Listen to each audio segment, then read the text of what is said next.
Arratsaldeon guztioi, ordua daukagu eta hasingo gara, bai?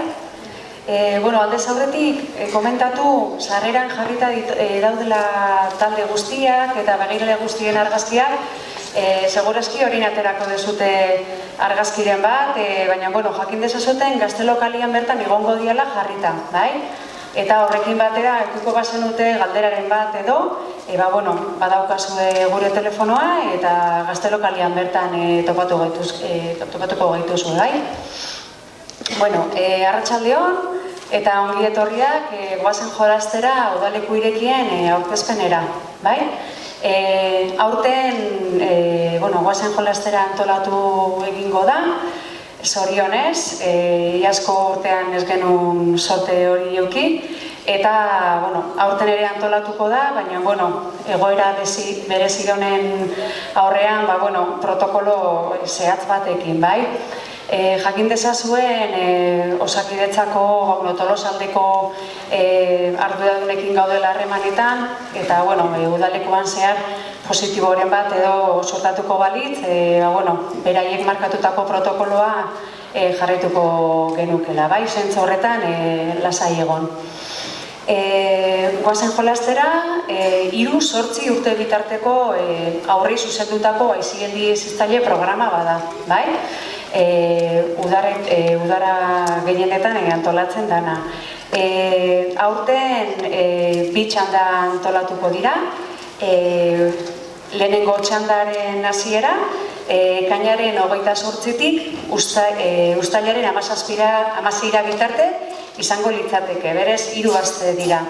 Eta bigarren txanda uztailaren 19-tik 30 bitarte. Bai? Hauek dira datak.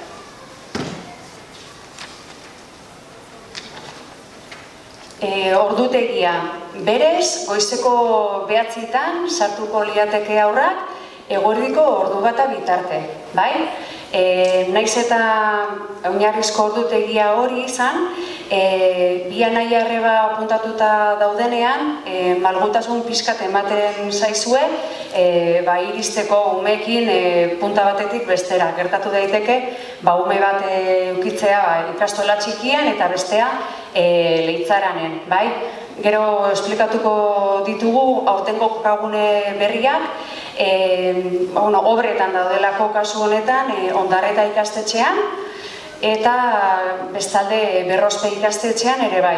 Orduan, aurten kokaguneak berriak izango dira, gero esplikatuko ditugu ondo, adin bakoitzari ze kokagunea tokatze zaion, bai?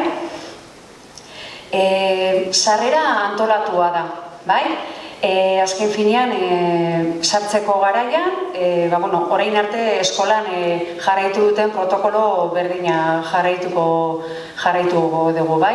Kasu honetan, gela emango dugu, eta etxetik eskatuko zaizue temperatura hartzea, bai? Etxetik ekartzea temperatura hartuta.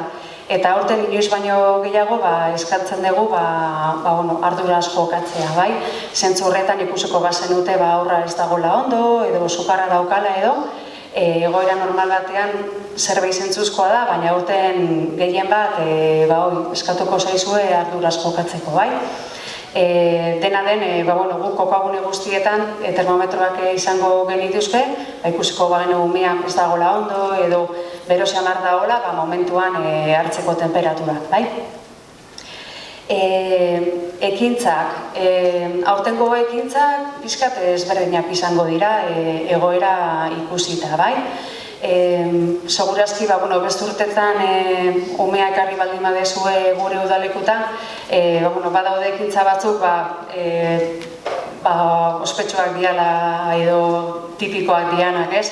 Baina aurten ikusi dugu, horietako batzuk, aurten ez dirala egokiak izango, bai? Orain astebete, aurreko ostiralean, begiralde taldea elkartu zen, eta aldez aurretik, udalekuetan garatuko den programazio guztia definituta eta antolatuta dago, bai? Aurten garrantzia handia dauka azken finean burbuja irizpide horrekin jokatzea, bai?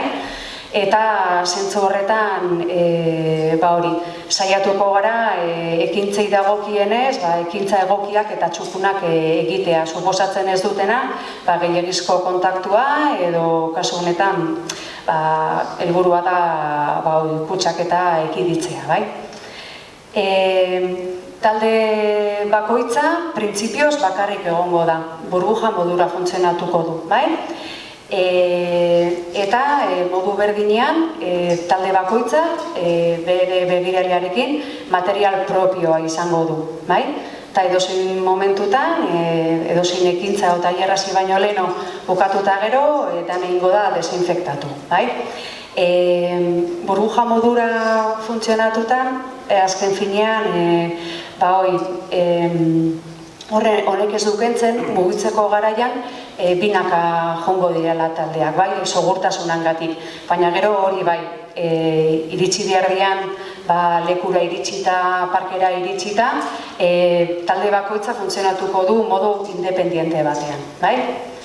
Jakin dezazuen, lehenengo irizpidea, azken finean taldeak antolatzeko garaian, 6ko irizpidea izan dela, bai? Hasi ginen antolatzen, 6ko taldeak hasi ginen antolatzen, eta tarte horretan labik aldatutako dekreto baten bidez, 10 arteko epea izan genuen hilotzeko, eta zentzu horretan kanpoan zeuden hainbat sartzeko aukera eman zitzaien, bai? Kasu honetan, sosketa bat egintzen, eta sosketa horretan, jakin dezazuen, 16 pertsonak gelditu zirela kanpoan, andoaingoak zirenak, gehi beste 7 ume andoaindik kanpokoak zirenak. Azken finean aldaketa honekin, 6tik 10 pasazanean baimen hori, aukera auki genuen sartzeko aur guztik taldeetan. Edozein moduta, mantendu nahi izan dugu talde txikiaren irizpidea, bai? Eta hortik dator azken finean talde gehiengoak 6 edo 7 umez osatuta daudela, bai? Talde bat edo beste dago 8 umeekin osatuta dagona, baina orokorrean ez dugu ahaztu behar azken finean pandemia baten erdian gaudela eta nahi izan dugula irizpide hori mantendu, bai? Talden antolaketa komentatu dizuet, jasotze puntuak, leheno komentatu dut, aurten aldaketak daudela, bai? Sarreran, talde bakoitzaren zerrendarekin batera, agertzen da begiralearen izena eta kokaguneare, bai? Umea guzteko eta jasotzeko puntua. Baina, orain hemen zaudetela, egingo dut errepaso txiki bat, esateko adin bakoitzari ze kokagunea dagokion, bai? Txikiekin hasiko naiz. Bazkardoko ikastolan, urtero bezala, hori ez daldatzen, txikienak egongo lirateke, bai? HH2 eta HH3, bai? Adin taldeak. Sarrera izango litzateke karretera aldetik, bai? Ambulategiko aldapa jisten den karreteraren sarreratik, bai? Hortik izango litzateke sarrera eta irteera. Ertainak HH4 eta HH5. Hemen banaketa bi leku ezberdinetan dago antolatuta. Bi ez, 3. HH4 kasu honetan, bigarren taldea, 3., 4. eta 5. Ambulategi atzeko ondarretak daukan difizioan egongo liake, bai? Ondarreta txikia deitzen dana, bai? Hemen HH4ko bigarren taldea, 3., 4. eta 5. bai? Lehenengo taldea Ondarreta ikastetxearen gimnasioan, bai? Badakit pentsatuko dezutela base modua banatzeko taldeak, baina azken finean aforoak mugatzen gaitu eta azken finean espilatzearen horrenbeste talde kokagune berdinean erabaki dugu hemengo gimnasia ere bai erabiltzea. Eta kasu honetan Ibai Gurrutxagaren taldea Ondarretako gimnasioan egongo litzateke, bai? HH4 lehenengo taldea. Eta HH5 aurten Lasaile ikastetxeak utzi dizkigu gelak eta patio bat. Eta Lasaileren kasuan kokapena izango litzateke tren geltokira jaisten den errepide horretatik patio handian, betiko Lasaileko erikuntza, handien eraikuntza dana. Lasaileko aldapailo eta ezkerreta lehenengo sarrera ez bigarren sarreratik, hor izango da sarrera Lasaileko ikastetxean, kasu honetan.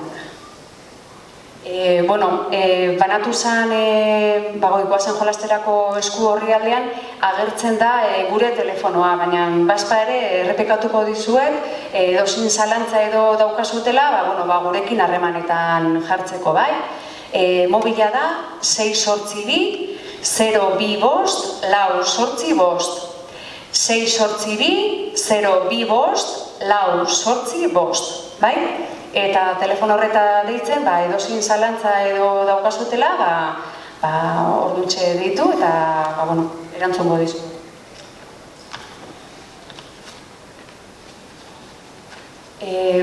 Bukatzeko ohar pare bat ditut eta urterokoa azken finean ume bakoitzak eraman beharko du bere amaiketakoa eta ur botila, horrekin lotuta, udaran gaudenez eta egun batzuetan bero handia egiten dula, eskatzen zaizu ere etxetikan eguzkitako krema emanda ematea etxetik ere Eta bero handia egiten duen egunetan, edo txapela bat, edo betikoa,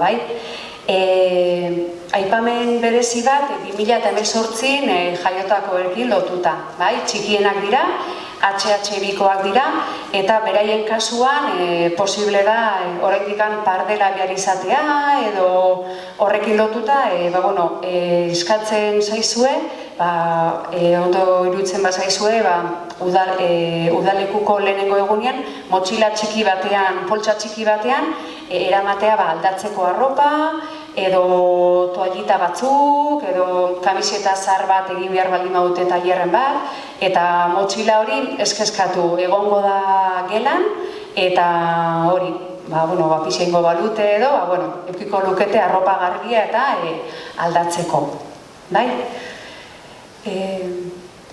Gutxi gora bera, komentatu behar nuena, komentatu dut ez dakit, zalantzaren badaukazuen,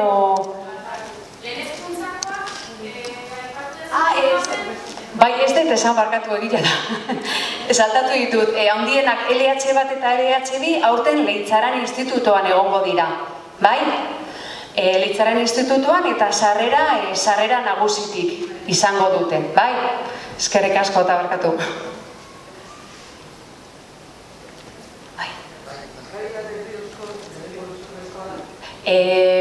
Berez ez da derrigorrezkoa.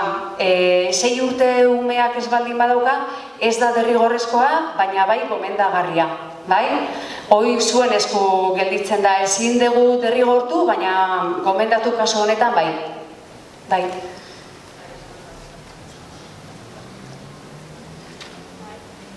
Datak errepikatu itzazezu, mesedez?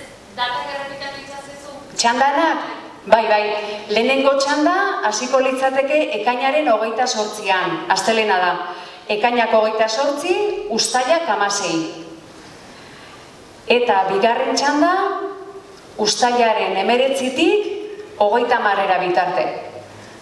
Dira 3 aste eta 2 aste. Egun hauetan sortzen bazaizkizu edozein duda? Egun hauetan sortzen bazaizkizu edozein duda, deitu lasai edo pasa lasai gaztelo kaletikan, lasai asko, bale? Gero, agian ere, umen bat guztua da logo lehenengo txandan, eta bigarren txandan parte hartzeko lekuan dago, eta badago aukera, itxoine barkatu, erdian jarri bat naiz.